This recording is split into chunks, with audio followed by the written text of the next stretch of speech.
Okay, welcome to our second session for week one for advanced Photoshop. I am glad you guys are all here, and I'll just kind of jump right into what we're going to be talking about today. So I'm going to continue going over the different ways to make selections so that you have a wide variety of selection and masking techniques to choose from as you do your assessment this week.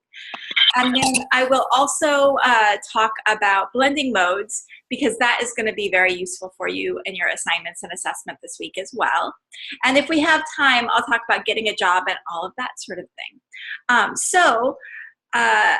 First, I just want to let you all know that this second class session of the week, I love to, have plenty of time to turn it over to you guys. And that way you guys can use this time to, show off your work, get a critique of your work, get feedback on anything that you may be stuck on, that sort of thing. So do either of you have anything to show yet? And I can also kind of check back in 60 minutes or so and see if you have anything to show. And do you need help with anything? Do you have any questions about anything? Are you stuck with anything and want to share your screen and get a walkthrough of anything that you're having trouble with?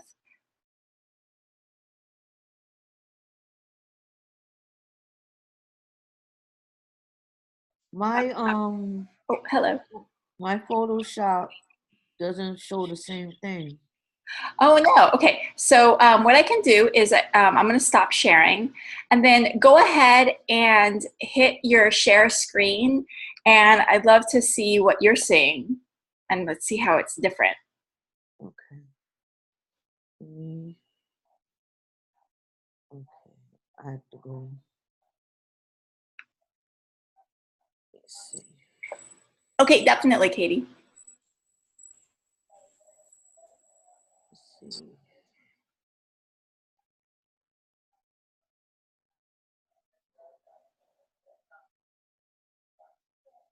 Oh, come on. Why is you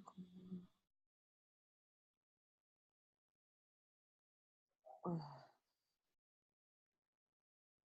Because when I put on the, it doesn't show the file new. Okay. Can you hit the share screen button? Yeah. No. Okay, there it is. Okay. Now,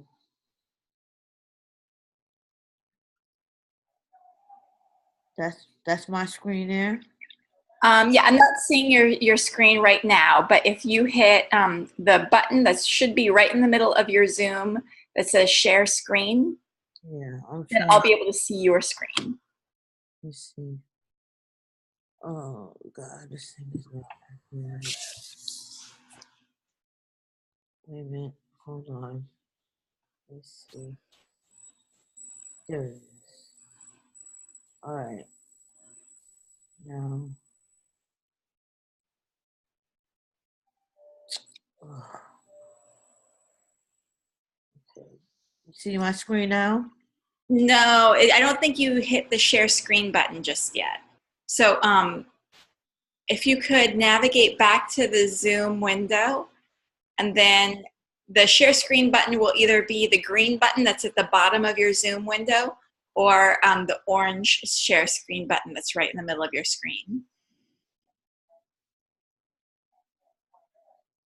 Sure. I'm not sharing.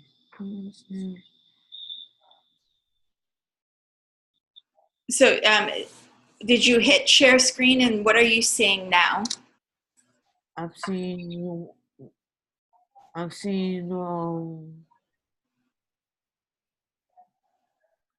hit the share screen button. Okay, and then are you seeing Photoshop right now? Are you seeing your? I see the Photoshop, Adobe one, CC Global Photoshop. I think this is mine right here. Okay, yeah. So what you want to do is hit desktop. So you'll hit share screen and then a window will pop up and then you have an option to click desktop. So that way I can see your whole desktop. Desktop on. Hit desktop. Desktop. There we go. Now I'm seeing your screen. Perfect. Okay, so you've just opened up Photoshop for the first time. So what you're going to do is click on Create New. See, no, down, see, under, you know, on the left side, it says Create New. Yeah, you just click right there. Okay. And then what size are we making our project? 1024, 768, and 72 pixels. Okay, and what does your assignment say that it has to be? 1024 pixels. Oh, really? Oh, are you're in my 104 class? Yes. Oh, okay, okay, that's why. I'm sorry, I thought this is the 460 class. So yes, you have it right. So 1024, 768, and then you just hit the create button. Okay.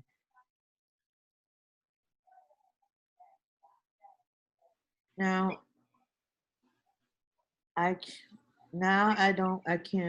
what I do, I don't see my, Okay, so remember, and by the way, because this is the 460 class, I'm going to be going into the 460 lessons, but for your 104 class, I'll just kind of quickly tell you what you're going to do next. You hit Shift-Command-N to make a new layer. Shift-Command-N. Mm-hmm. Shift-Command-N. And then click OK. Very good. Okay. Oh, okay. And then if you want, you can come to my multi-session tonight, and I'd love to help you with anything else that you're having issues. Okay. All right. All right.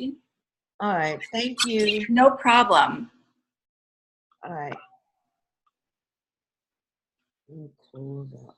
Let me unshare. Okay. All righty. And Katie, do you want to show me the image that you've chosen?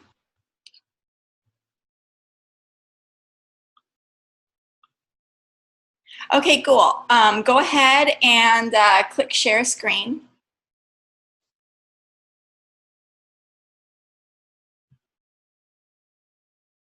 Okay, I figured I'd turn my mic on while I'm doing this because it's hard to. Oh, I'm sorry, I didn't hear that. What was that? Oh, I just turned my mic on so that I could share screen and. Perfect. Okay, cool. So this is that's a good image. So this is the image that you want to use for your assessment? Yes, ma'am. Okay, yeah, it looks perfect. Okay, awesome.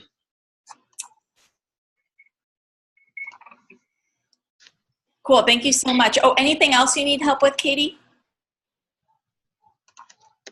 No, ma'am. Okay, perfect. Thank you so much. All righty, so as we kind of covered last class, these are our learning objectives this week. We're learning to identify 3 techniques to use special effects in Photoshop, and that's your discussion this week. So I'll be going over how we can create special effects using layer styles, using blending modes, using adjustment layers, and as well as using filters.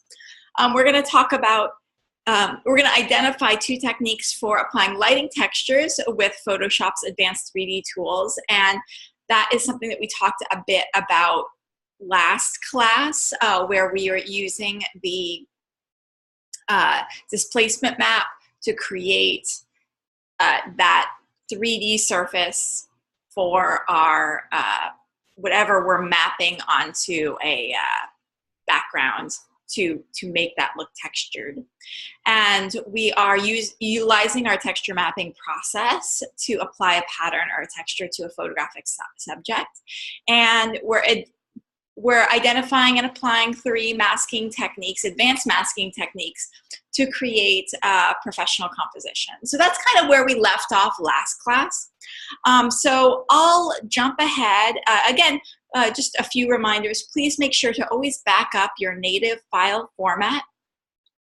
And be sure to not only save that native file format on your laptop, but save it on an external hard drive as well.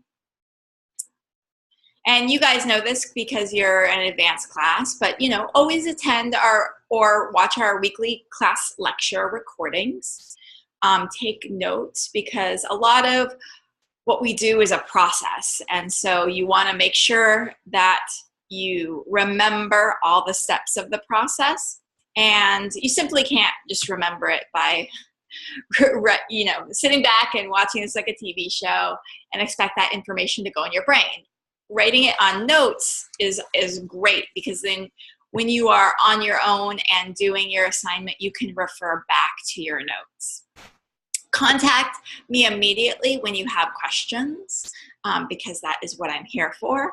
And turn in your weekly work before Saturday at midnight. If for whatever reason your work is going to be late, please let me know before the Saturday at midnight deadline. That way, I will be more than happy to, you know, grant you an extension as needed. If I do not hear from you and you just don't submit something by the deadline, then I will assume that you don't really care about this class, and I'm going to be not as lenient in giving you that extra time to turn in your assignments. And if you have any issues with Photoshop installation, maybe upgrading your Photoshop, maybe you know, renewing your Photoshop, those questions should go to Sean Childers Gray at independence.edu, and that is his email address right there. And this is a good screen where you may want to either take a screenshot by hitting Shift-Command-4, or getting a piece of paper out and writing down that email address so that you can save it for later.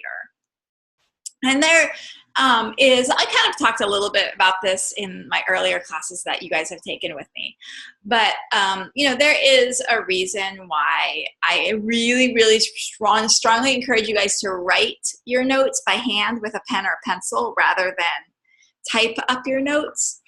Because studies have shown that when you actually physically write your notes by hand, the information goes in your brain and stays there longer than if you just type up your notes. Okay, so we talked about our discussion board grades, and you guys now know that you have your benchmarks in the classroom. So for your assignment and your assessment, you can click and you can download those benchmarks. And you can see examples of student work, so you know how you're going to be graded. And for our assignment, we're making 7 inches by 10 inches. For our assessment, it's going to be whatever the size of your photo is. And we're using, you know, different masking as well as different blending modes and the displacement map to place the flag on the model's face, okay?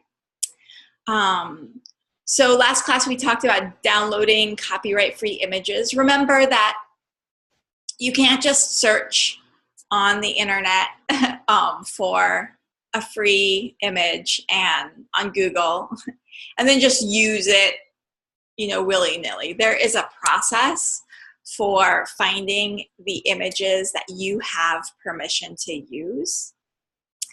So make sure that when you go on Google, you know, and you go to images, go to the usage rights, and then click on, you know, labeled for use modifications. So you're only using the images that you have permission to use. Okay, so let's talk about some advanced masking techniques that we can use in our project. And I just saw that Tamisha has come to class. So I just want to take a moment. Tamisha, welcome to our second class session for the week. During the second class session, I really like to encourage you guys to show your work, ask questions if you're stuck on anything, or get one-on-one help as you're going through your assignment. So Tamisha, at this point, do you have any questions? Do you want to show anything? Is there anything that you need assistance with?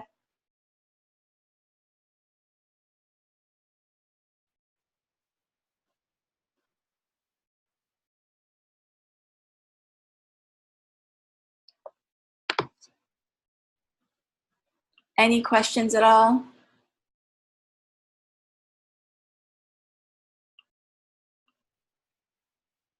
Okay, if anything comes up, Tamisha, and you do have questions, just feel free to type it in the chat and I'll be glad to help you. And if you want to show something, that's what I'm here for. Alrighty, so we have talked about, I'm just gonna bring up a project, so go File, New, and this is a good size.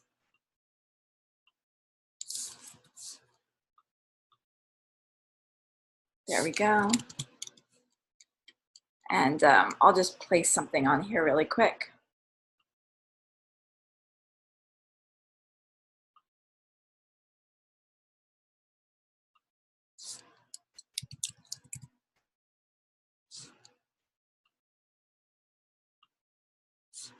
There we go. Okay, so we have learned already. Oh, you're having trouble opening up your Photoshop. Okay, Tamisha, go ahead and share your screen, and I'd love to see what you're having trouble with.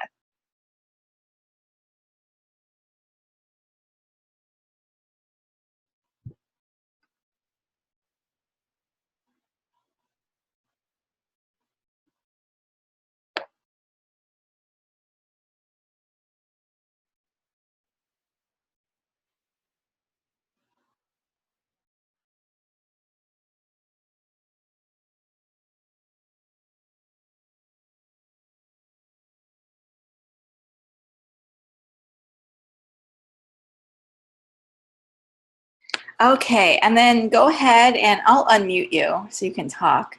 Go ahead and, oh yeah, open up your Photoshop.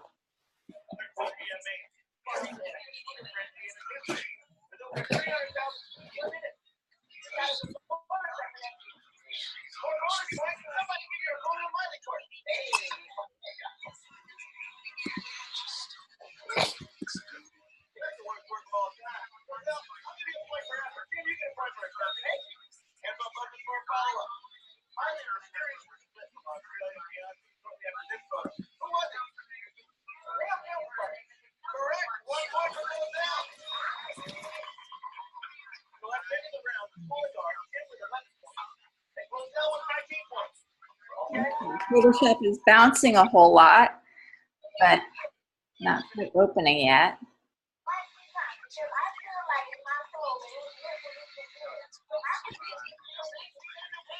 Now, Tamisha, have you tried, yeah, this has been bouncing for a long time. Have you tried shutting down your computer and then turning it back on again? I haven't tried that yet. Okay, and how long has this been going on? When was the last time you opened Photoshop successfully? Not lately. Like maybe it's been a couple months? Yeah. Okay. So, okay, what I want you to try first is go turn off your computer and then turn your computer completely off and leave it off, and then turn your computer back on again and try and open up Photoshop. And then if you continue to have that issue, I'm going to give you the phone number for Adobe Help. And you'll want to call Adobe directly because it seems to be a software issue, and that is that's a thing that only Adobe can help with. Okay, so their phone number is 1-800-833-6687, and I'm just going to copy that and paste that into the chat. Oh, something's happening. Yay, it just took a little while. Let's see if it opens completely all the way.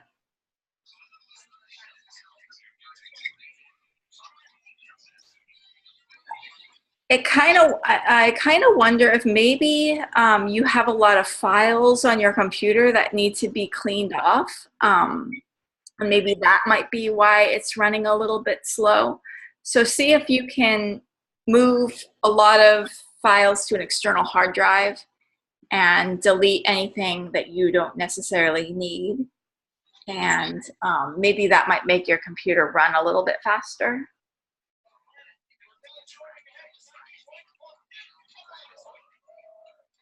But has it gotten to this point before where you now see the open screen?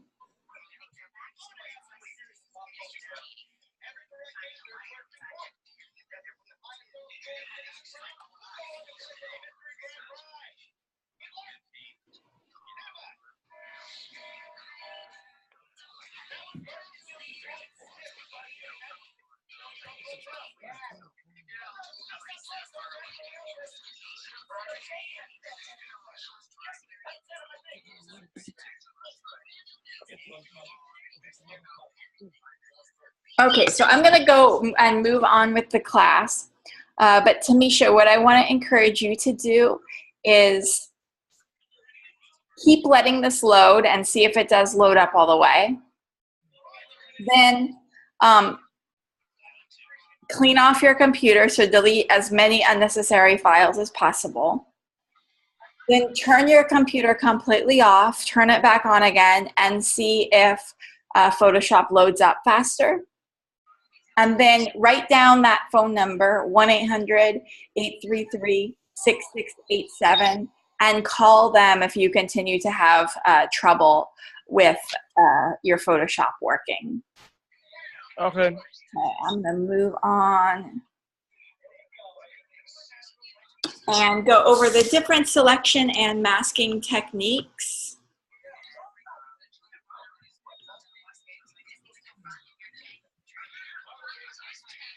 So the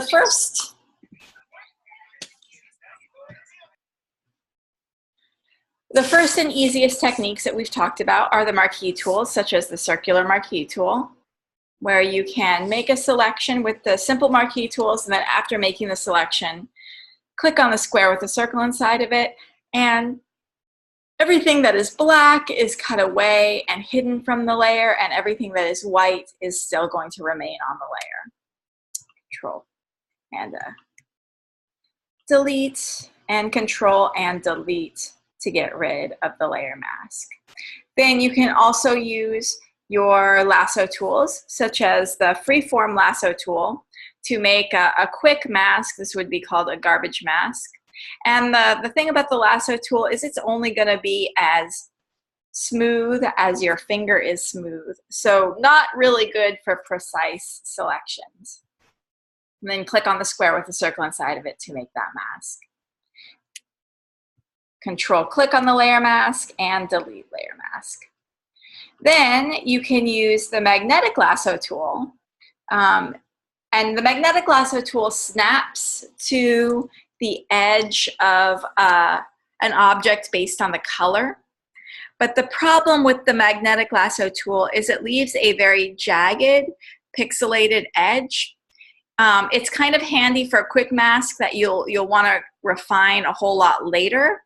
But for making something that's going to look smooth and clean for print, I would recommend not using this. You know, this is a good selection technique for hobbyists, but for, you know, designers who want to make really nice, clean, smooth imagery,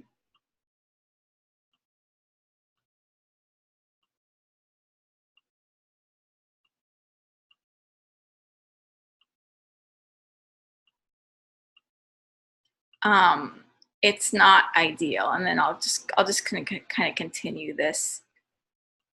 So after I've made a selection using the magnetic lasso tool, I'll click the layer mask icon, and you can see the problem. The edges are not as clean as we would like. So the edges of this mask will need to be refined a whole lot prior to having this go to print.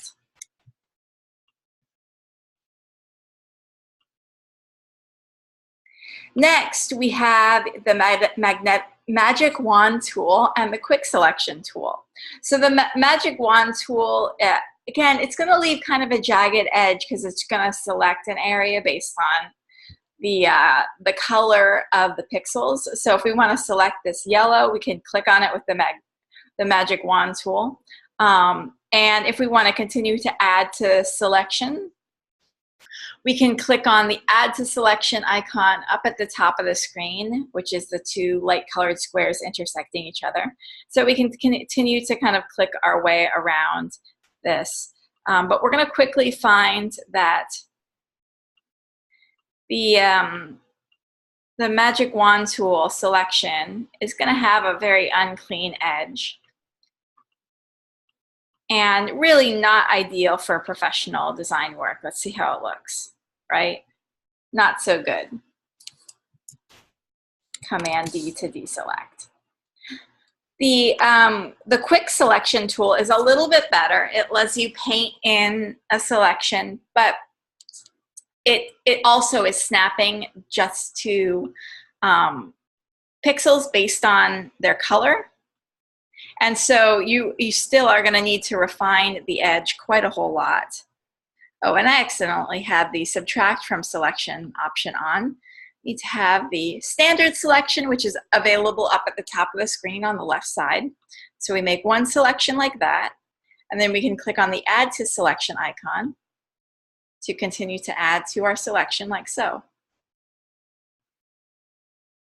And now, click. So that's so far has given us kind of the quickest and best, but as you can see, we're gonna need to refine that edge a whole lot. And that brings us to the Refine Edge tools available with your layer masks. If you double click on your layer mask, that's a black and white shape right next to your layer. You get access to the properties here. And one of the properties is here where it says Mask Edge. This brings up the Refine Mask dialog box. And something that's really handy is the Smart Radius tool, which is useful, especially if you have a model with like hair blowing in the wind, and you have that rough edge of that hair, and you also have the smooth edge of her skin. And so you want Photoshop to kind of figure out the difference between hair and skin. The Smart Radius can find that difference. Okay, in this case, we just want the edge to be relatively smooth.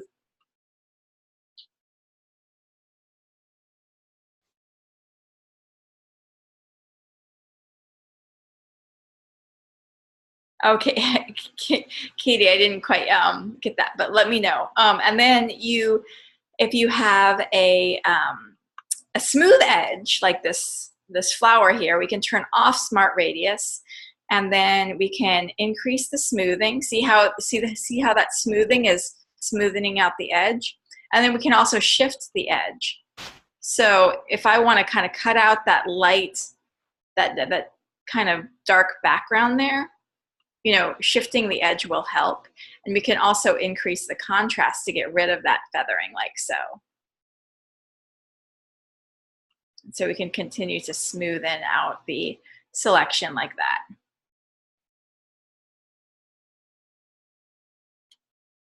Alrighty, so all useful things in the Refine Mask. I'll bring up a photo of a model with like hair and skin so we can play a little bit more with the Smart Radius.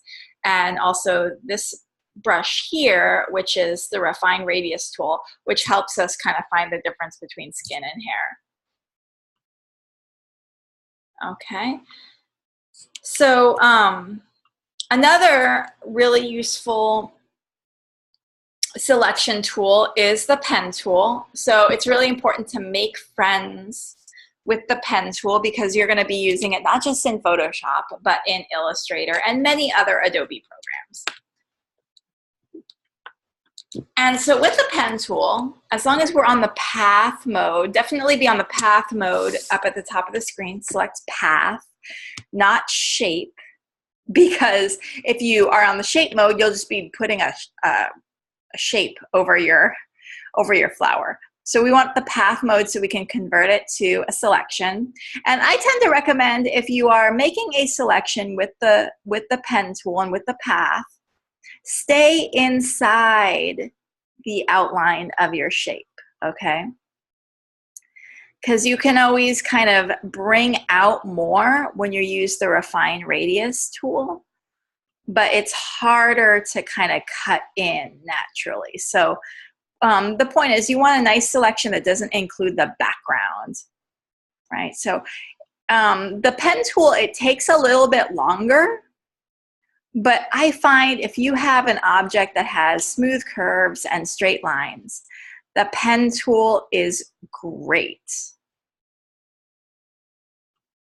Okay, so make peace with the pen tool. And I know how it is. You know, when I was getting started, I avoided the pen tool because it's hard to use, right? But then when I started teaching, I had to teach my students the pen tool. So that meant I had to pretend that it didn't terrify me. So I had to practice with the pen tool and make tutorials showing how to use the pen tool. And then I found that after working with it for quite a while, it's actually not that hard. And, you know, when I'm working professionally and I'm designing something for someone, I don't quite work so quickly. I tend to spend a little bit more time getting that perfect edge. But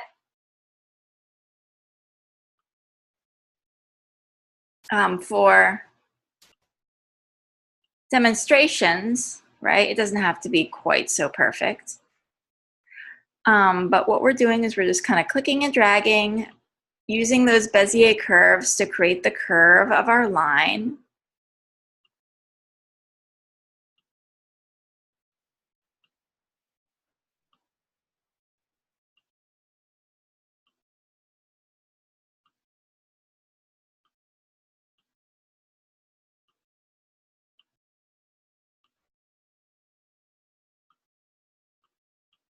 Okay, and there I have now completely outlined the flower with the path. Now the next step is just to click the Make Selection button up at the top of the screen and click OK, and then click on the square with the circle inside of it. And ta-da! Of course, it's going to need a little bit of adjusting because I did it super fast. But you know, the pen tool is an effective way to make a selection if you have smooth curves and straight lines. Now let's get to some more advanced masking.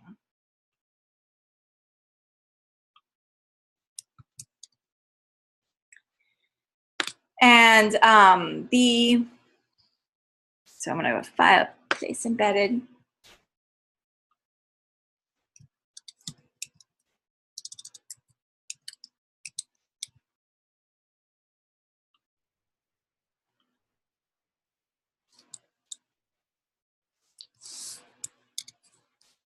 Okay, the next tool, it's not so much a tool as a technique. The next technique I'm going to show you is something called the channel pull. And the channel pull is useful if you have an object that is against either a very, very light background or a very, very dark background. And whatever the background is needs to contrast with the subject. And so what we're going to do is bring up the channels. And you can bring up the channels by going up to Window and then going to Channels here. And the channels are the parts of the image that are broken down by their color. So the red channel shows all the red information. So, you know, if there's a lot of red in one area, it'll be dark. If there's not much red in an area, it'll be light. And then you have to find the channel that has the highest contrast. And the thing is, looks like kind of the green channel. But the thing is, on this hat, it's mostly a black and white image. So, you know, all the channels, as you can see, are relatively the same level of contrast. So I'm going to select the green channel. and I am going to duplicate the green channel. So if you're writing down notes on how to do a channel pull, which by the way, I know the channel pull is not fun. There's a lot of steps involved, but I can't tell you how many times it's made my life so much easier because you know, you get so many pictures when you're working in the design world, like whether it's stock imagery or what, where it's a model against a white background or a black background. And it's so easy with the channel pull to just cut that model out using this technique. So I know it might not be what you want to use for this particular project, but write down the steps, practice them on your own, practice them with stock photography, because I guarantee you will use this in real life as a graphic designer. Okay, so step one is you go to Window, you bring up the channels, you find the channel that has the highest contrast. In this case, I'm going to call it green, and then you duplicate that channel. And the way that you duplicate that channel is by going to Control, holding down the Control button, clicking on green, and then clicking Duplicate Channel.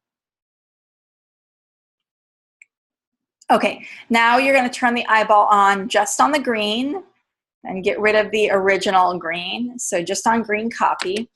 And now what we're going to do is we're going to make this channel really, really high contrast. So I'm going to hit Command L. Command L will apply the levels adjustment directly to that green copy channel. And I'm going to bring in my blacks, and I'm going to bring in my lights, and I'm going to continue to crunch this down until I get almost a pure black and white image. What's tricky is that little shadow that's under the hat that's killing it for us. So I want to get as close as possible, but as you can see, there's a few little areas that need retouching.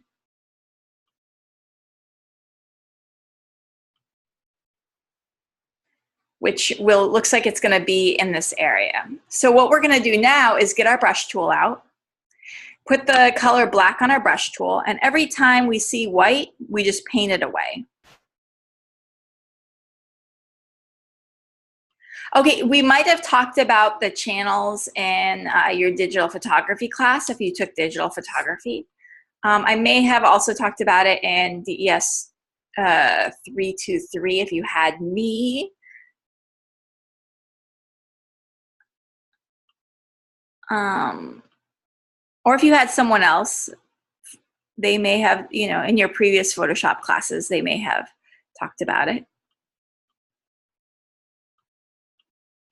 Okay, so I'm going around, and now I am, you know, I'm making a nice pure black and white image of this hat. Okay, so we've got the green copy channel to be perfectly black and white.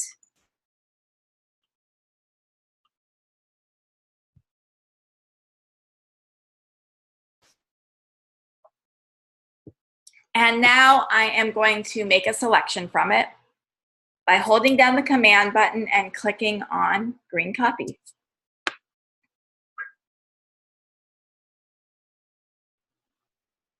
Now I can make a mask. So if I were to just hit the layer mask icon right now, everything except, or the hat would be cut away and everything except for the hat would still be there. So I need to invert the selection. So to invert the selection, I'm going to hit Shift Command I. Shift Command I to invert. And now I'm going to go down to the bottom of the layer panel and click on the square with the circle inside of it. And ta-da! And I know you can't really tell if a selection has been made because the background color is white. So let's make a new layer, and I'll put some pink behind here. And there we go. We have successfully cut out this picture using the channel pull. So the process with the channel pull is you gotta go to your channels, find the highest contrast one, then make it really, really high contrast so that it's just a stark black and white image. Command click on the channel to turn that channel into a selection, and then go to the layer panel and click on the square with the circle inside of it. So a lot of steps, but a very, very effective way to make a selection. Another really easy and effective way to make a selection is the color range selector. And this is useful when you have a model or a product that is against a solid colored background. So if you go to File, let's see, I'll go to File, Place Embedded. I'll bring in a green screen photo.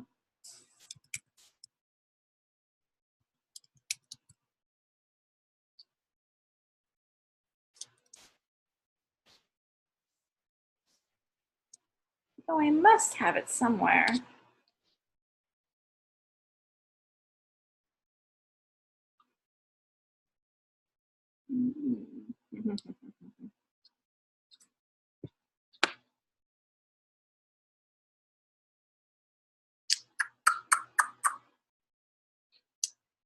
That's disappointing. I might not have it.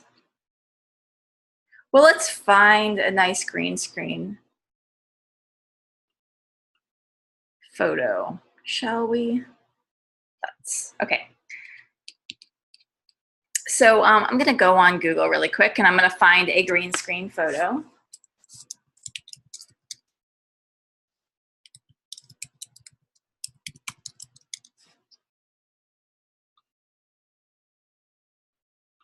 Tools, usage rights, labeled for reuse as modification. And this guy's going to be somewhat challenging because we have some dark areas on the green screen and some light areas on the green screen.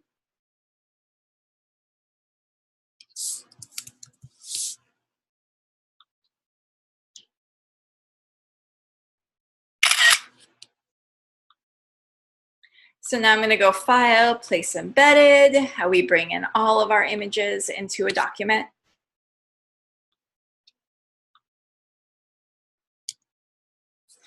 Okay, and now I'm going to use the color range selector.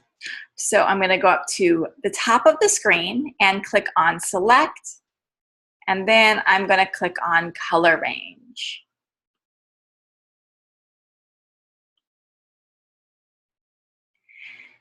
Now, this is kind of like a representation of the image here. So I can either select with my eyedropper tool, I can select the green that is over here on the image itself, or I can click on the green that is in the image here. Now I'm going to click on the Add to Selection, or actually Subtract from Selection, because I see he has now been selected. Really?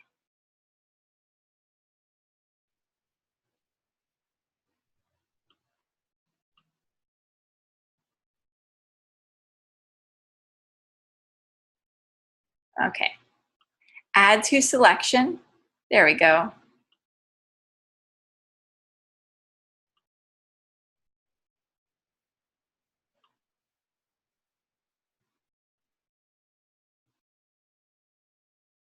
Got a little bit back here.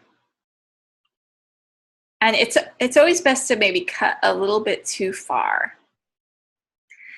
Okay, and what you want to end up with is a stark black and white image like this, using your little eyedropper tool. And now I'm going to click OK.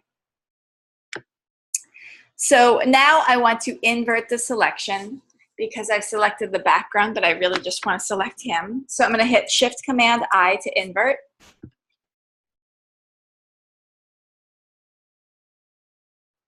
And then I want to go up to Select, Refine Edge. Select, Refine Edge. And this is where, zoom in nice and close, where we can get a little bit of the detail in his hair back. So we'll use Smart Radius, and that will help us find the smooth line of his skin. and the detail of his hair. And if I want to get a little bit, and I want to shift the edge just a little bit.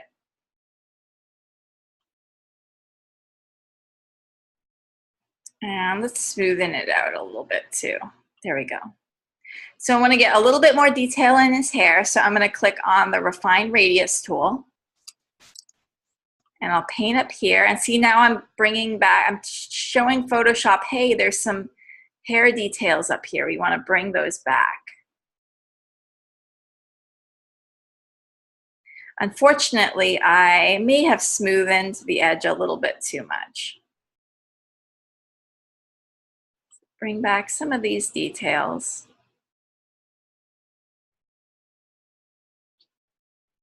And see, I might have made them a little bit too gray there, so I can click on the Erase Refinements now.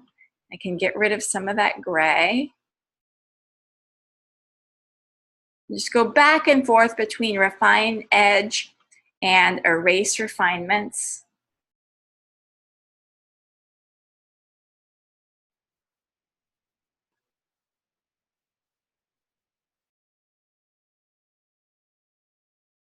Let's go Erase Refinements here as well, so we can get a little bit more detail on the fingers there.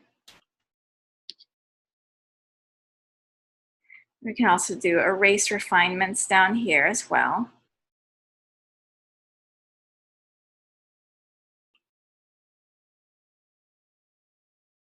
And so it looks like, you know, some of the green was bleeding onto his pants, so we may have cut into his pants a little bit too much. So we'll have to bring that back. We can also click Decontaminate Colors. Now we'll click OK. And so this this selection ended up taking a whole lot less time than, you know, a selection that you might make with the Quick Mask tool.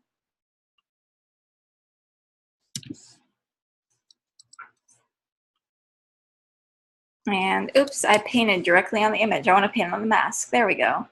And so I can bring back some of his trousers there. See how his trousers had the green bleeding onto them, so that's why they got erased there. But we can bring some of that back in.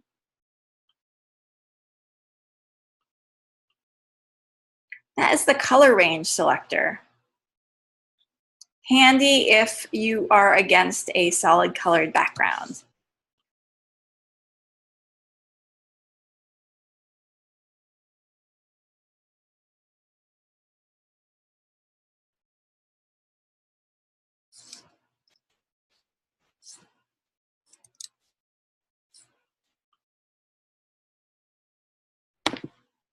Alrighty. Now, so we went over our different selection techniques. Let me pull up our PowerPoint and see if we've covered them all. So what can be done with selections? You guys know this already. Obviously, applying adjustment layers to just that selection, copying something, copying part of a layer, erasing. So if you want to make a complex selection and then erase that from the document, you can do that. And also masking, cutting the main subject away from the background. Okay, ways to make selections in masks. So we talked about the marquee tools, the quick selection, the lasso tools, the quick mask, the pen tool, the color range selector, which is what I just did, and the channel pull, which is what I did just before that. Blending modes. So blending modes for many are kind of confusing because there's so many of them and they each do such different things. So let's talk a little bit about what each of the blending modes do and the situation where you might want to use them. And this is going to be helpful for identifying, you know, when you're putting that flag on someone's face for your assessment. Are you going to be using the color blending mode? Are you going to be using the overlay blending mode? Are you going to be using multiply? you know, so obviously if you have black and you put it, if your flag has black on it and you put it on the color blending mode, you're not going to see that black part of that flag. It will become invisible. Same if you put it on the multiply blending mode, that black will just completely cover up the face and you won't see the face at all. So, you know, what should you do? And I would recommend, if you have black in your flag, consider using saturation for just that black part of the flag, then duplicate it and then use color for the other parts of the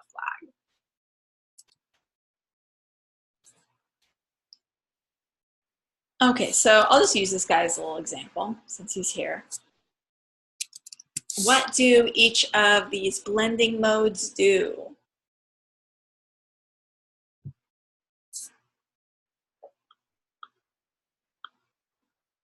So first I'm going to draw a red line with a hard edge. And I'm going to put this red line on the dissolve blending mode. And as you can see, nothing really happened. The edges kind of got a little bit speckly, but we can still see through, we can still see the red very opaquely, right? So dissolve really starts to take effect when you lower the opacity of the dissolve and it starts to look more speckly. So dissolve is great if you're making an animated GIF with sparkles, because you can animate the opacity and you can make something look like it's sparkling, okay? Dissolve is also really handy to use instead of with a hard-edged paintbrush. You can use dissolve with a soft-edged paintbrush.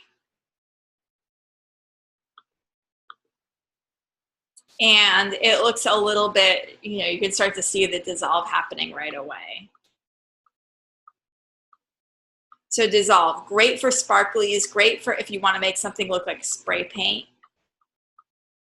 If you're painting stars in a starry sky, dissolve is great for that.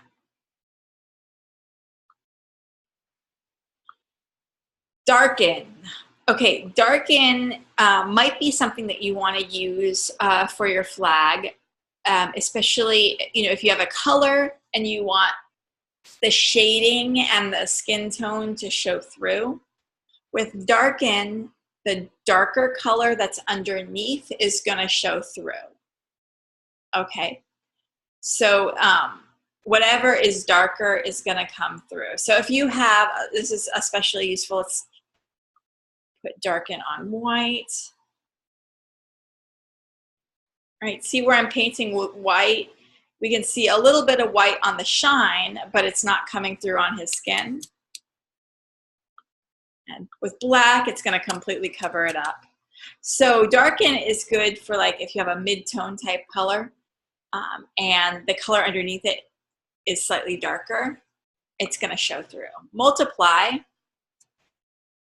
With multiply, this is more ideal for if you have line art and you want that black and white line art to show through while you're coloring it. So I use multiply a lot. When I have, do I have a line art example? I must have something.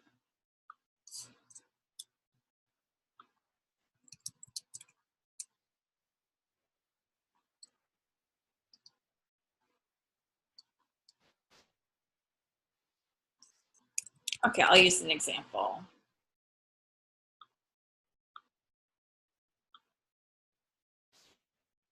So if I were to put this design here on threshold, that would make it pure black and white, as if it were line art, like this.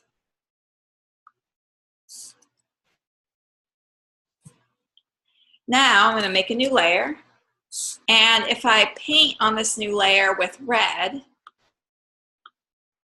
As you can see, my red completely covers up the artwork. But if I change the blending mode of this red layer to multiply, see, I can color in line art. The lines stay nice and dark. And my colors show through.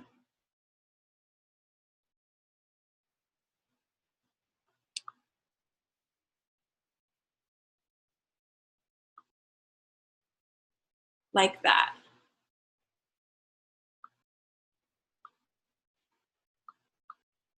So you can color things this way, is what I'm saying.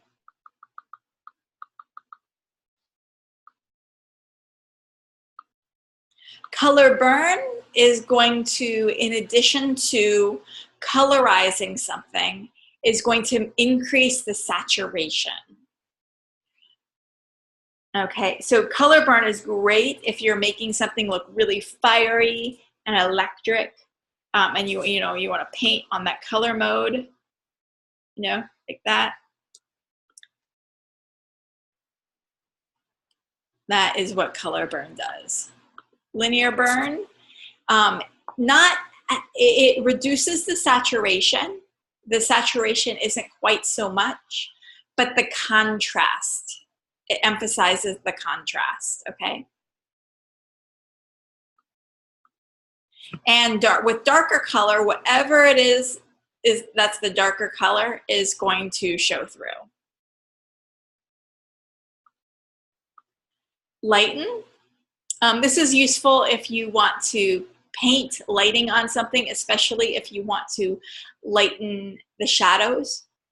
We use lighten a lot for beauty retouching. When you have those dark shadows under the eyes that you want to get rid of, you can use the clone stamp tool on the lighten blending mode to clone stamp and clone stamp and clone stamp away those dark shadows and lighten the so it's great for lightening shadows. Screen. So screen is kind of the opposite of multiply, where multiply makes black opaque, screen makes white or light colors opaque. So watch now when I paint with yellow on screen, you can see that the black is going to become light when I use the screen blending mode, but the white is going to continue to show through.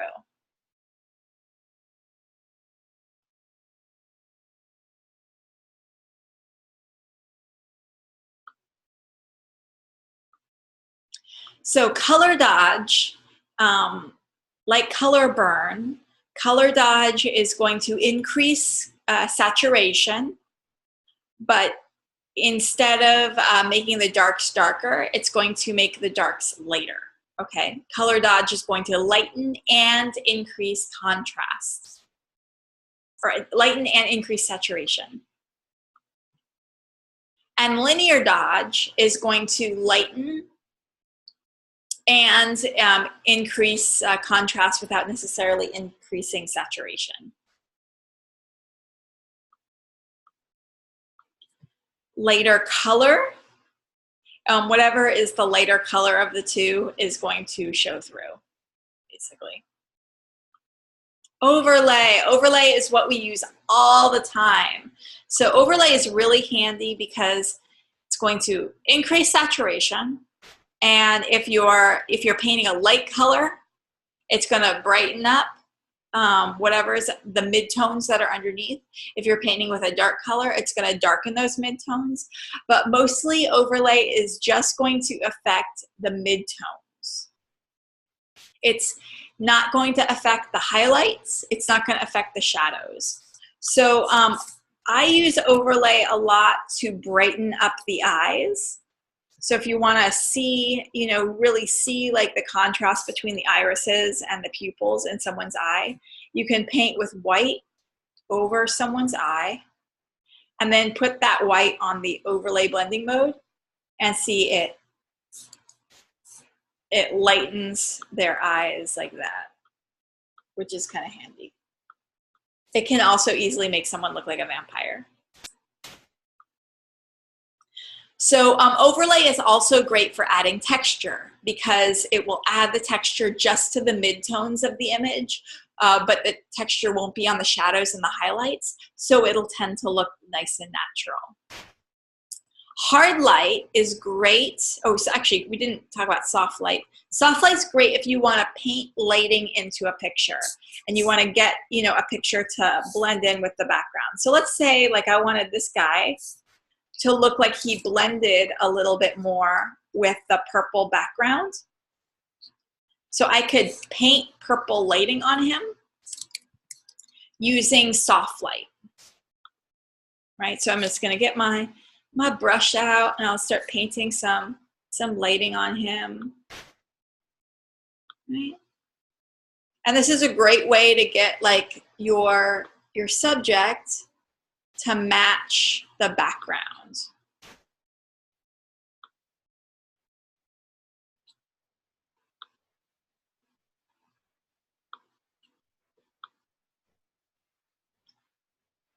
Right, you can paint in lighting on him.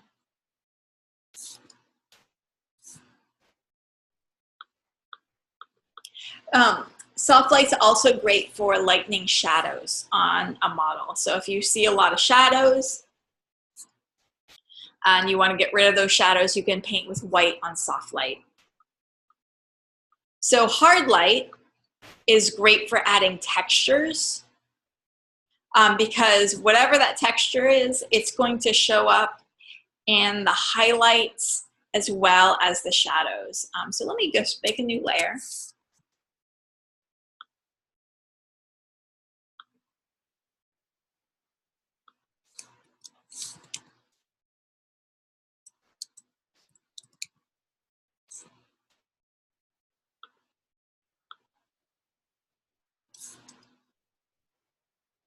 And so I've placed this texture over my document and I'm gonna put it on first overlay.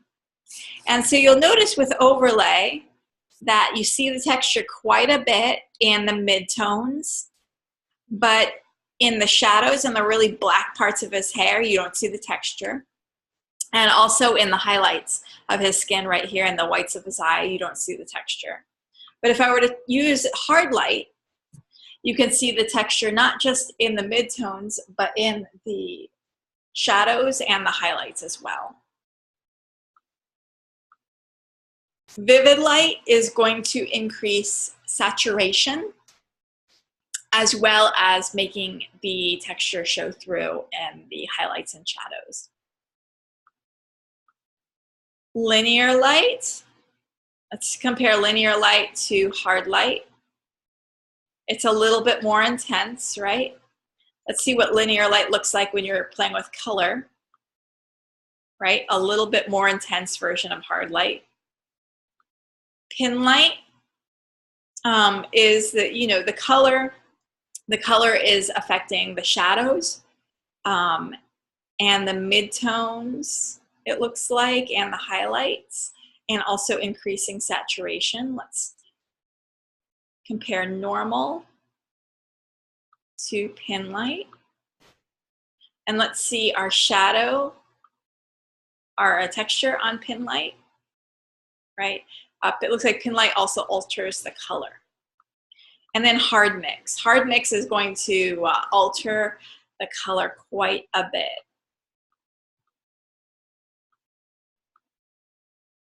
And hard mix. Difference. Okay, so difference is going to make whatever is the highlight. It's going to turn the highlight that's underneath the blended layer into whatever is the opposite end of the color wheel. So with difference, if you are painting with red on a light surface, that red will turn cyan. If you're painting that red on a dark surface though, the red is gonna remain red. If you're painting with blue on a dark surface, that blue is going to turn into yellow, okay? So if it's a light color, it's going to turn opposite on a light background. If it's a dark color, it's going to turn opposite on a dark background. Exclusion, same kind of thing, but less contrast, less saturation. Subtract, which is, it looks like subtract is, if it's a lightish color, you're going to see the highlights through it. If it's a darkish color, it's going to cover up the highlights. And divide.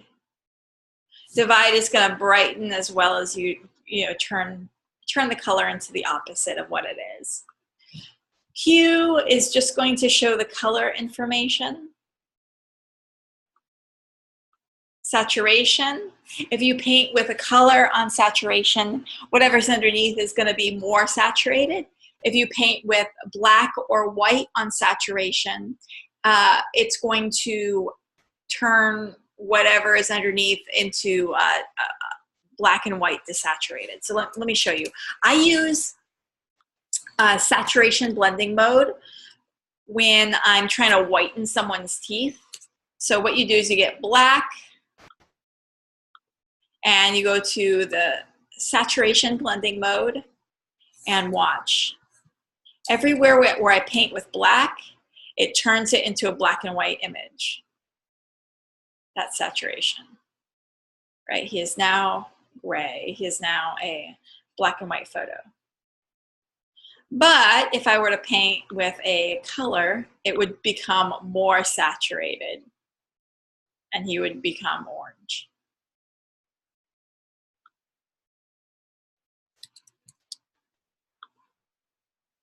So color is great for if you're just recoloring something. If you have a black and white image and you want to colorize it, you use the color blending mode because it will allow the highlights and the shadows to show through while you are colorizing something. Color might be the go-to one for many of your flags, except for if you have a white or black on your flag. Then you'll want to duplicate that flag layer and also use, something like screen or something like saturation. And luminosity. I know people use luminosity a lot to smoothen out the skin. I honestly do not know what it does. I think it has something to do with the lightness or darkness. Luminosity is one of those I don't really use all that much. That might be a good extra credit. Like, tell me what luminosity does. And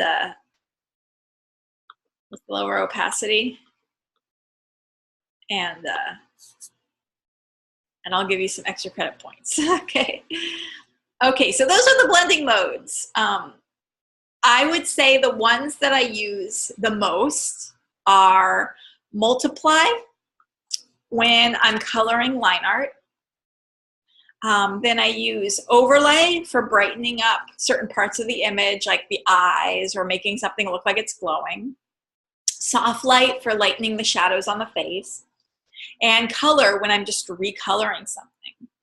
And then I use lighten when I'm beauty retouching to get rid of those bags under the eyes.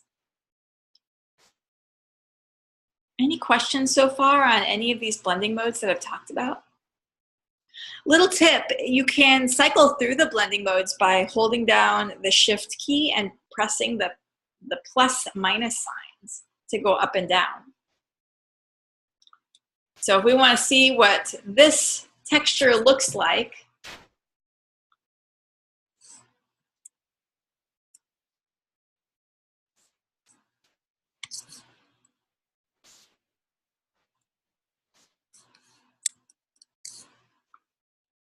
hold on a second. My shortcut keys are not working. I just tried to cycle through it and it didn't work. Try one more time.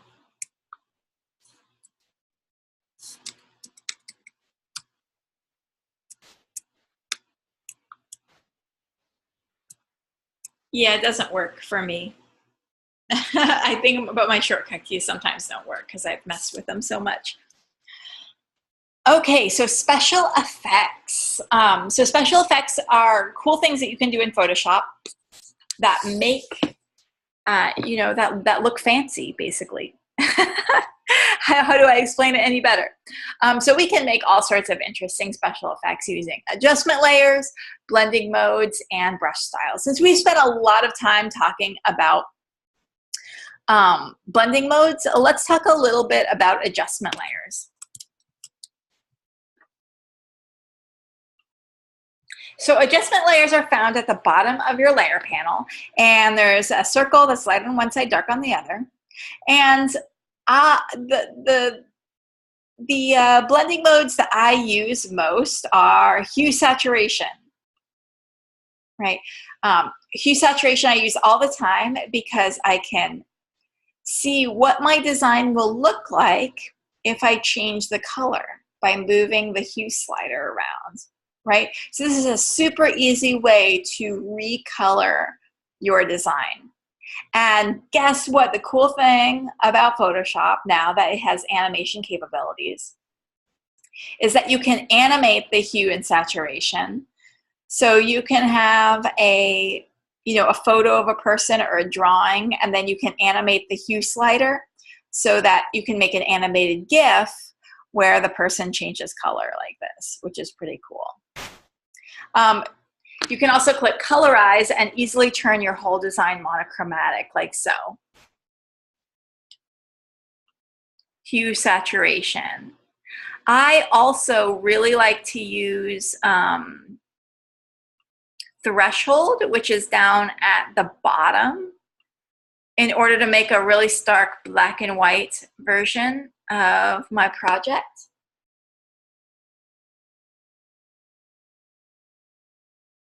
And then I can use the solid color over it on the multiply blending mode. And so you can make a really cool, interesting pop art looking thing like this.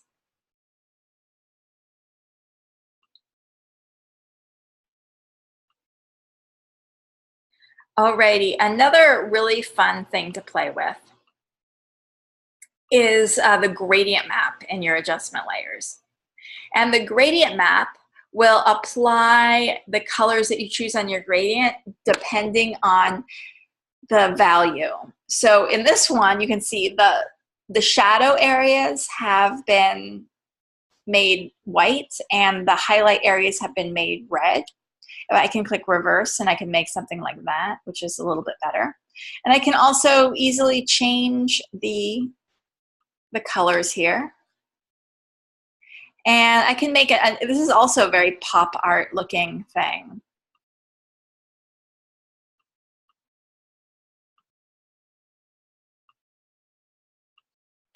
Right, and then you can just change the colors down here depending on what you want to do.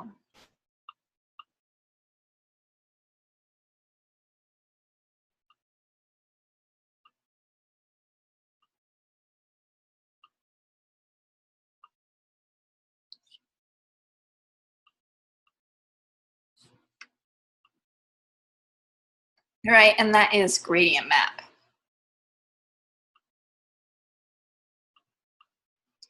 And what else? Oh, I also like playing with the black and white. And black and white sounds simple enough. But the cool thing about black and white is that you can adjust the different areas of the picture. So, you know, his skin has a lot of red in it. So if I wanted to brighten up his skin, I can go to the red slider and I can move my red slider over into the light and see now just his face is brightening up. And I can, you know, I can make his skin darker or lighter. And I can, you know, control different parts of the picture. You know, I can make his suit darker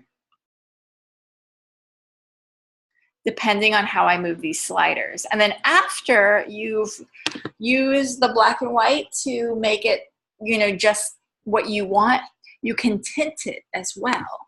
So if you can click tint there, and then you can select a color and choose whatever color you want to tint it with. So those are the adjustment layers. You can have a lot of fun with them, doing some special effects and special features. You can also paint in special effects, especially using the brush on blending modes. So not only are our blending modes located here in your layer panel, but you also have blending modes up here in your brush tool. So if I wanted to like make sparkles, and I love to do this, you can use the overlay blending mode, and you can make things really, really bright using the overlay blending mode.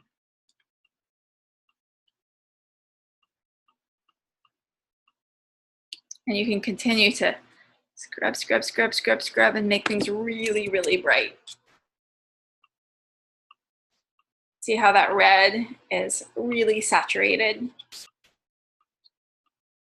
And you can use, you know, painting techniques in conjunction with blending mode. So I can put this on overlay as well. We can do effects like that.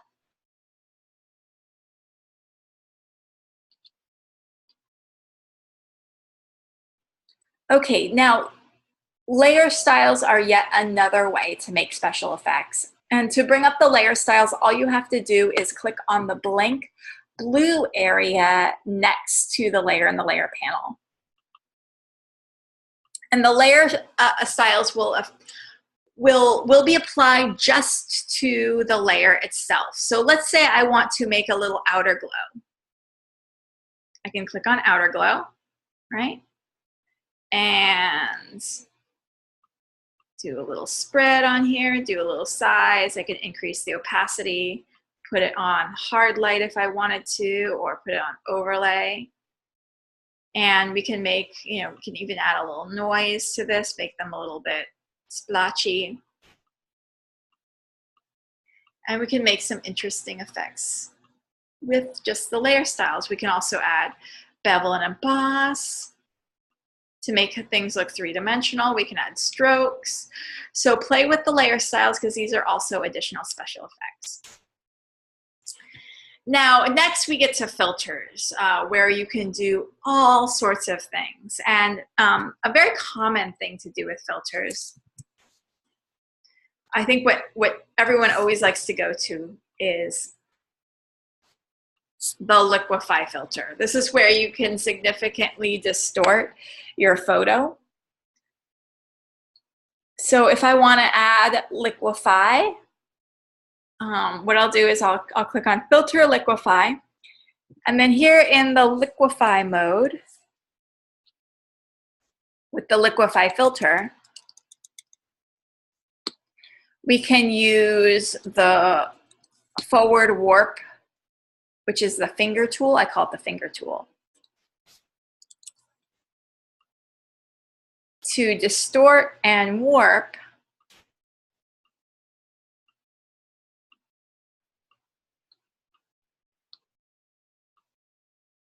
the subject.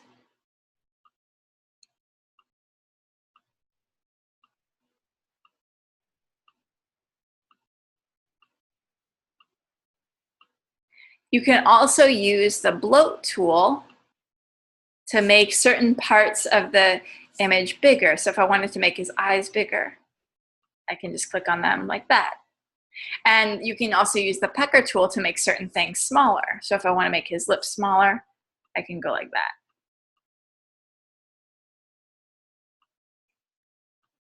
And that is the liquefy tool, before, after.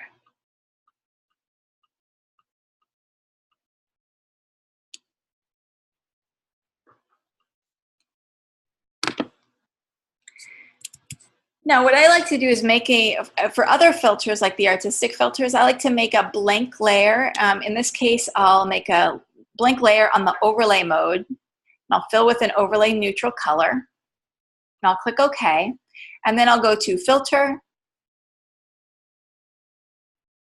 Noise, Add Noise, Filter Noise, Add Noise. So now I have a nice little pixelated layer. I'll turn off the overlay mode, so I'll go back to just a normal layer that's kind of pixelated like that. And now I'll go to Filter, Filter Gallery. And so I can use this filter gallery to create all sorts of interesting effects. And I particularly like the halftone pattern. Right now it's a circle. I can make it dots, right? Make them nice and big. Increase the contrast. And now I have these cool shapes, and then I can put it back on the overlay mode, and you can get some interesting effects like this, right? So making a solid layer and then putting noise on it and then throwing some filters on it can be really effective. And you can continue to put filters on top of filters for really interesting effects. For instance, I can go to Filter, Distort, and I can go to Twirl, and I can twirl this now, and I can make an interesting thing like that.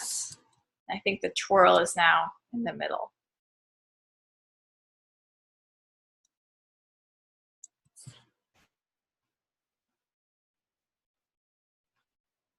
And then you can even go so far as to go Filter, Distort, Spherize, and then we can turn it into a sphere too. We can go make it go like that. Make it kind of look roundish. The point is, play with filters upon filters for some interesting different effects that you can do. Alrighty, let me see if we've kind of covered all of that. So layer styles, filters, transform. So transform is the way that we can control and manipulate the shape of a layer. So you can go up to Image, Edit, Transform, and these are the different ways to change the size and the shape of an overall layer.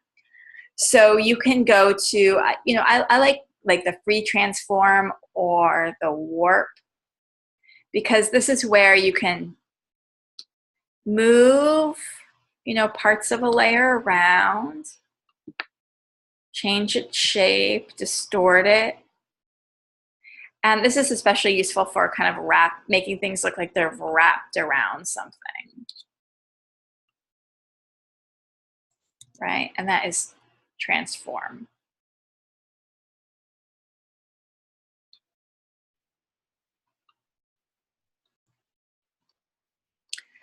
So let's talk about working with graphic design. And this is working in graphic design, rather. This is something that we're going to continue to revisit throughout the next 4 weeks, because you guys are going to be graduating soon. Oh my gosh. And that means you want to make sure that you have a strong portfolio so that as you're submitting to potential clients and employers, they're going to go, wow, that's someone I want to hire, rather than, ooh, that person looks like they need a bit more practice before they move on in this industry. So what I'm going to do is talk a little bit about your portfolio. Then I'm going to talk about ways that you can, promote your design self on social media. We'll talk about different places that you can go for looking for freelance gigs. And I want to encourage you to look for freelance gigs while you're in school at the same time. And ways that you can make passive income. And passive income is where you're making money, not necessarily by working for someone, but by putting your content up on the internet, such as on stock image websites. And then every time someone purchases or downloads your stock images, you get paid for it. That way you can be sleeping and someone else is out there downloading your images, and your images are making money for you while you sleep. Right, which is the goal. But first, let's talk about that portfolio a little bit. And I put together a little video on getting your portfolio together, and then we'll talk about these specific things. And I might not get to everything today, but we have 3 more weeks of class, so we'll have no problem getting to everything eventually, for sure.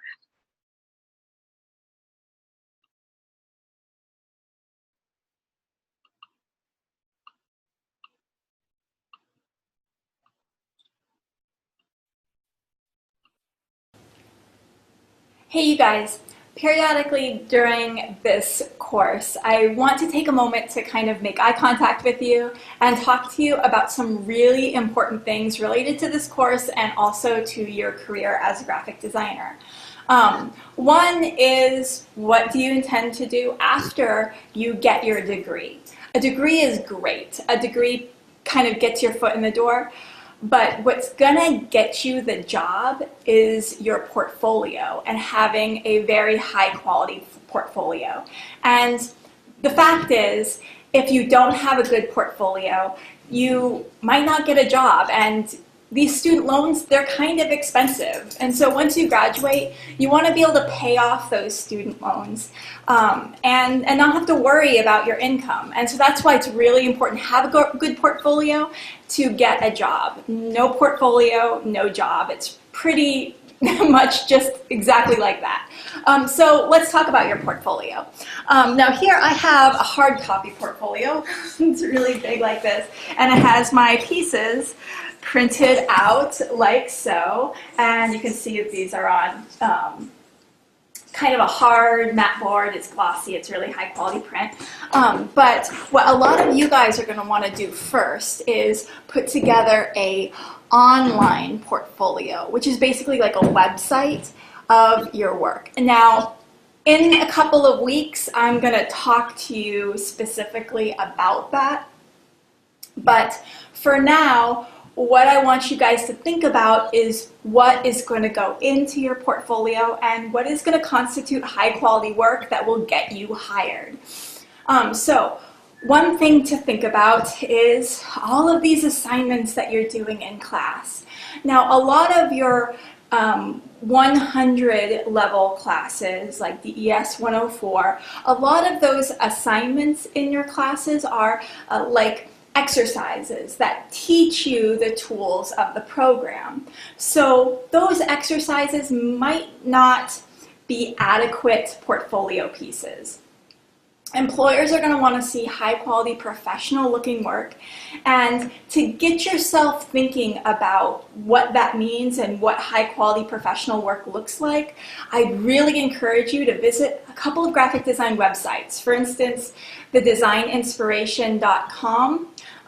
You can also go on Pinterest and do a search on Pinterest for graphic design. In fact, I think it's great to have a Pinterest board for graphic design, or even just kind of a lot of different boards such as logo design, typography, illustration, and just start collecting lots of pins on Pinterest. I'll talk a little bit more in the future about Pinterest and how it works. But Pinterest is a great place to go. Also, websites like cgsociety.org, Facebook pages devoted to graphic design, Communication Arts Magazine, and also think about ways that you can freelance while you're in school at the same time. Now, an important thing about freelancing, I just want to talk to you a little bit about that. Some students think that, oh, once they graduate, they can get started freelancing and make a living. It's really, really hard to make a living just by freelancing.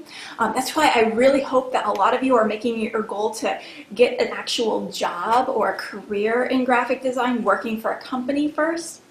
But freelancing is totally something that you might want to do while you're in school, because you can take on a few jobs here and there. So one thing that I've recently really enjoyed doing in my freelance work is literary magazines. Here's a couple examples of literary magazines. They hire illustrators and graphic designers as well to illustrate their stories and design their covers and things like that. So you can see in Friction magazine here, that came out last fall. This is one of my stories that I illustrated, not my story, but someone else's story that I illustrated for Friction magazine. And a good place to go to get a list of literary magazines is the Pushcart Prizes. Just do a Google search for Pushcart Prizes and you can check out their Facebook page, which is an award that goes out to the best stories in literary magazines for the year before. And so there's a big old long list of all of the Pushcart Prize prizes that have been awarded to different literary magazines. So that's a great place to go. Go to the websites for different literary magazines. And contact the art director, send them your portfolio, your online portfolio, and see what happens. Maybe you might end up freelancing and doing some illustration work for Lit Mags, which would be really cool. Another place to go is guru.com, and I'll be talking more about these different places, these freelancing places in our class session today. But I really, really want you guys to think about making high quality portfolio level work in your 200 level classes, and understand that because your 200 level classes are those kind of like portfolio development classes, that means your teacher might take off a few points if your work isn't demonstrating high quality professional level work. But usually your teachers are pretty nice, and if you ask to resubmit an assignment to get a better grade, usually they'll be pretty accommodating. And a lot of instructors will be happy to meet with you in Zoom and talk to you about how you can improve your assignments to make them more portfolio quality. And your teacher can work with you over Zoom, and you guys can work together on getting your work up to that more portfolio quality level. And I am the same way. I'm totally eager to help bring your portfolio pieces to the level that they need to be at. So if you want to meet with me, if you want to talk about your work and how you can improve it, how you can make it more professional level, definitely feel free to send me an email. But also do check out those websites like the Design Inspiration, like Pinterest, CG Society, Communication Arts Magazine. See the type of work that is out there, that is professional level, and then start mimicking the work that you really like, and pretty soon your own style starts to develop. And not only are you making stuff that's following the trends, that's what people are interested in buying, but you're actually developing your own skills as well and developing your own style. So that's my important little speech about thinking about your portfolio. It really is important, because no portfolio, no job, and be sure to back up your work. I'll be talking to you in a little bit about something else really important, I'm sure. Alrighty. So working in the industry, getting a job, which I hope is something that you're thinking about and maybe actively pursuing now that you're so close to graduation. But there are ways that you can, even if you're not ready to actually search for a job, there's ways that you can at least start developing your presence as a designer. And that means making a Twitter page for yourself as a designer, making a Facebook page for yourself as a designer, making an Instagram, a Behance, a DeviantArt, and a YouTube channel for yourself as a designer. And unlike maybe the social media that you're on now, instead of sharing personal stuff, you're just going to be sharing design stuff. So, and it's very important that you curate your brand on these social media platforms. So instead of, photos of yourself and your family and, sharing controversial political stances or anything like that, you're just sharing the design work that you do, and you're just sharing design related content, okay? So you're just sharing, you might have a separate Facebook page or a separate Twitter for your personal self, and then you'll have a Facebook and a Twitter for your design professional self, okay? Now, here are some good sites to go to for freelancing. Now, with Fiverr, Fiverr is a site where you post what you are willing to do for $5. So maybe you can do a $5 logo design. Or maybe you can beauty retouch someone's photo for $5. What you do is you make a little profile on Fiverr explaining that that's the service that you offer, and then people can, you know, submit and request you to do that work. Guru is where people post. Well, like on Fiverr, you set up a profile, but on Guru, people will post that they're looking for a designer to do something, like they're looking for a designer to do a logo for their company or a brand or an advertisement. And then you send them your portfolio and you bid on the project, meaning you tell them, yes, I would be willing to do that for $200.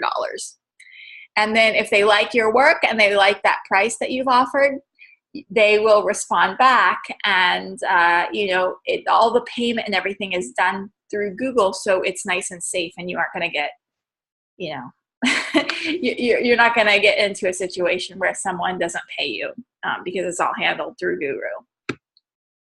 Upwork is also you know, kind of similar to Guru, and it's a freelancing site.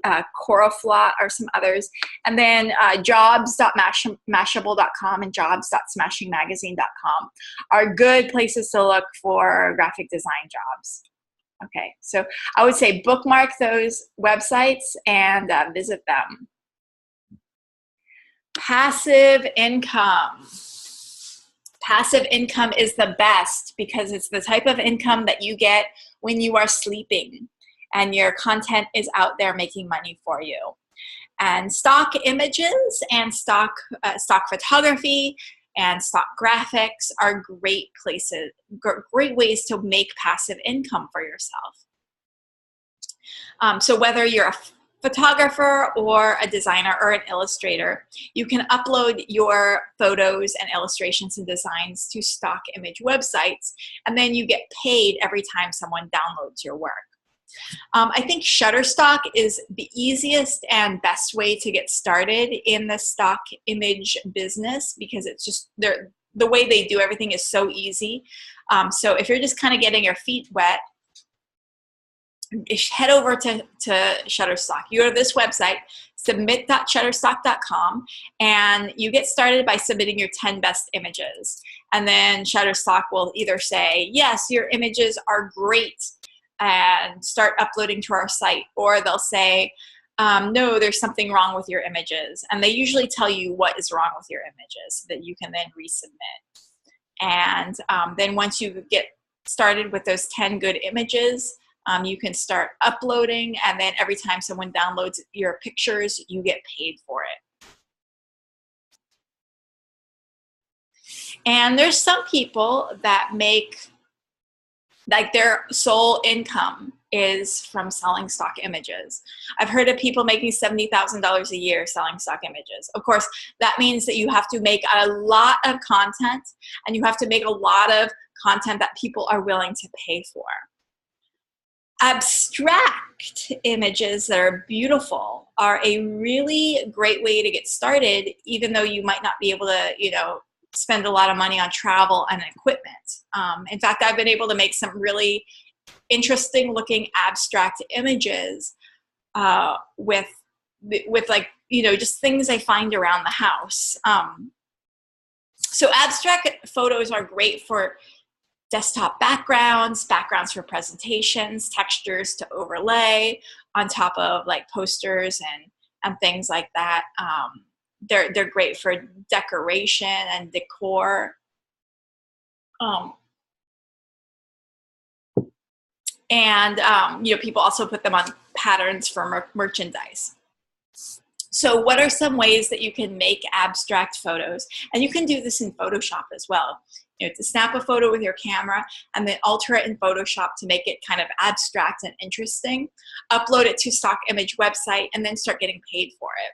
So some interesting things that are great for making abstract photos include things like, you know, fabric, broken glass, mirrors, liquid, smoke, fire, also weather such as clouds, ice, snow, sun, natural things, fur, leaves, branches, close-ups of anything. As you can see, you know, one of these things here is a fork.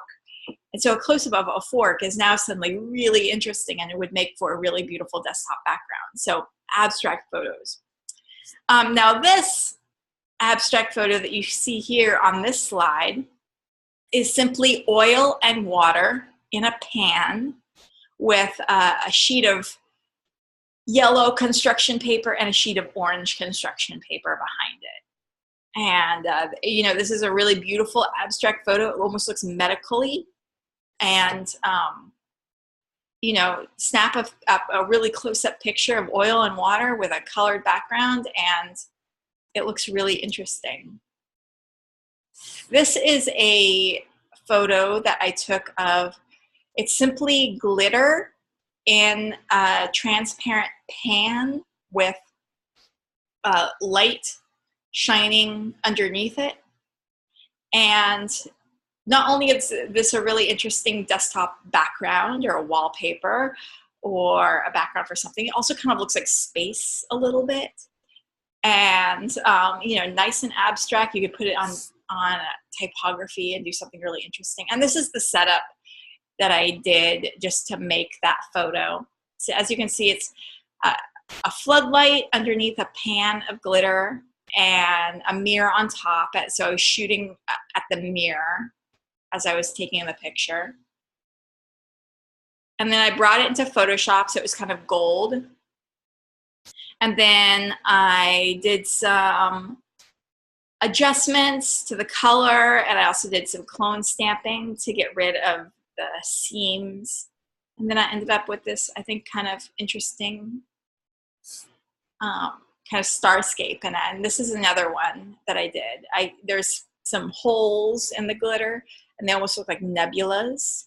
But it really does, I think, kind of look like space a lot. And it makes a nice, interesting pattern that you could use for stock images.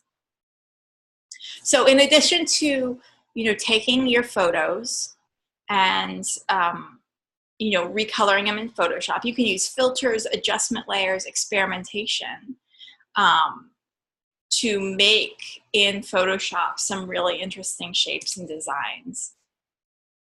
And yes, you can absolutely make money with this. So Shutterstock is just one website that you can go to upload your images and start making money. And this is my Shutterstock portfolio. I just honestly, I did this Shutterstock thing a couple of years ago just to see, so I can share with my students like how to go about doing it. And I uploaded those photos and I haven't looked at it since.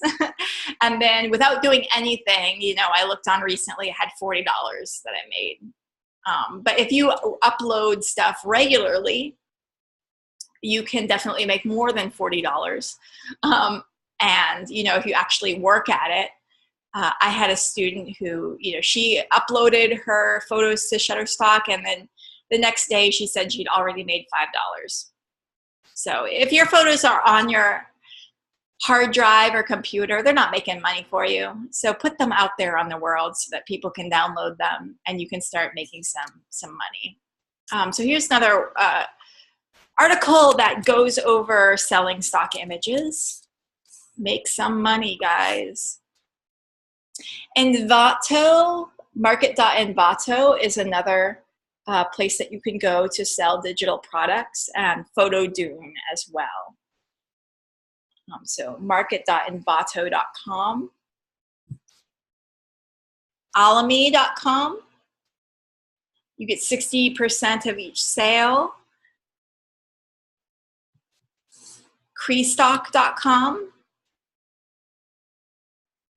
So they're looking for pictures of people. Get your friends and family members. Make sure they sign a contract that says they give you permission to use their image, and then upload to Crestock. Dreamstime also, you can upload your images to Dreamstime. Corbis. It's not easy to suddenly become a Corbis contributor. You have to be kind of well known in the industry before Corbis reaches out to you and invites you to become a Corbis stock photographer. But if you're in, then that's a good living for you. And Getty Images. And hey, I was a model for a photographer who did shots on Getty Images. So if you search through Getty Images, you will find pictures of me on there. And it's a kick because I see some pictures of me that have been used as memes. And I see pictures of me that are like in books and stuff. And I'm like, oh, that's so random. But the cool thing about Getty Images is so many publishers, use them. So you can, it's a chance to get your images out there. So get started in stock photography. It's not that hard. Go out and start taking lots of pictures, manipulating them in Photoshop, upload them to those stock image websites, and start making money while you're in school at the same time. Okay, I'm thinking next class we'll talk a little bit about what the ins and outs of starting your own business, because I can tell you kids probably a little bit sleepy at this point. So get started on your assignments this week. I will be more than happy to open up the rest of the class to questions if you guys have any. If you don't have any questions, you are free to go.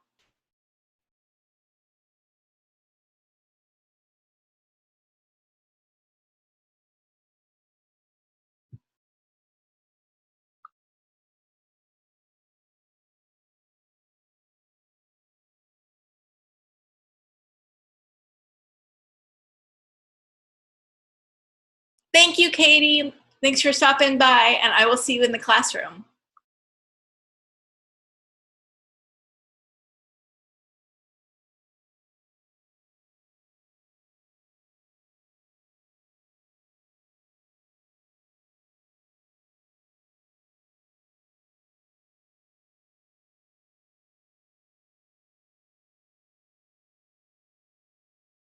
Thanks, Tamisha. Have a good rest of your evening.